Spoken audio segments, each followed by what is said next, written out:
قال الإمام ابن أبي شيبة رحمه الله في مصنفه: حدثنا يزيد بن هارون قال أخبرنا مسعر عن محمد بن عبد الرحمن عن طيسلة عن ابن عمر رضي الله عنهما قال: من قال دبر كل صلاة وإذا أخذ مضجعه الله أكبر كبيرا عدد الشفع والوتر وكلمات الله التامات الطيبات المباركات ولا إله إلا الله مثل ذلك كن له في قبره نورا وعلى الجسر نورا وعلى الصراط نورا حتى يدخلنه الجنة أو يدخل الجنة.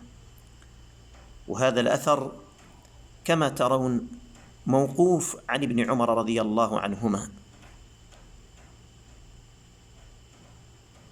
ولكن له حكم الرفع، وكان ابن عمر من أشد الناس تمسكا بسنة النبي صلى الله عليه وسلم واتباعا لها، فيبعد جدا أن يقوله من قبيل رأيه. أسأل الله تبارك وتعالى أن يرزقنا العمل به، وهذا الدعاء من السنن المهجورة عند كثير من المسلمين. نسأل الله تبارك وتعالى التوفيق والسداد.